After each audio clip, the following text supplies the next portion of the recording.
Sick leave to grieve the loss of pregnancy is not appropriate. Firstly, it means that women workers were left fearful that HR processes would kick in following accrual of sick leave. Secondly, it reinforced the feeling, wrongly, that there was something wrong with them or something wrong with their bodies. Thirdly, it made them feel unable to talk about their miscarriage with both their employers and their colleagues in the way that it should be, as if it was something shameful to approach their boss about. From small businesses to big business like the Co-op Group and TUI, many employers already offer bereavement leave following miscarriage, as well as the largest public sector employer of women, the NHS. They all show that doing the right thing is good for workers and good for business. And now I am so pleased to hear the commitment from the Minister today to work with the other place to see miscarriage bereavement leave realised. This Labour government would become only the 4th country in the world to recognise the need for bereavement leave following miscarriage. That is truly world leading.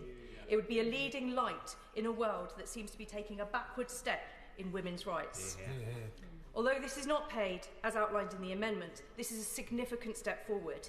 It doesn't just provide rights, but goes a long way into furthering how we talk about pregnancy loss in society as a whole.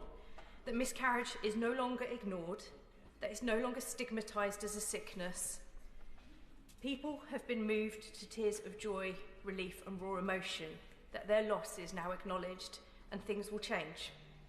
Later tonight, in the privacy of my home, I'll probably be one of those too. I thank the Honourable Member from Strangford for that kind intervention and for many members' support throughout the years. I had experienced pregnancy loss whilst being an MP, and I have to say the kindness of fellow colleagues in this place really got me through. But I do have to say that at no point did any of them wrap their arms around me and say, "Get well soon." They all said, "I'm sorry for your loss." And I am so glad that today the Minister is committed that the law will reflect society's view around miscarriage. Madam Deputy Speaker, I'd like to thank the DBT team for meeting the challenge set out by the Women and Equalities Committee, especially the Minister. Some of our committee members, or each of our committee members, are committed to this and were enabled by our excellent clerks. I want to thank the members who have supported my amendment and our amendments, and to the campaigning work of so many people, because many people in this, many members have been very kind and have expressed gratitude to me for tabling this amendment, but actually this is a team job. This was teamwork and campaigning that spans many, many years.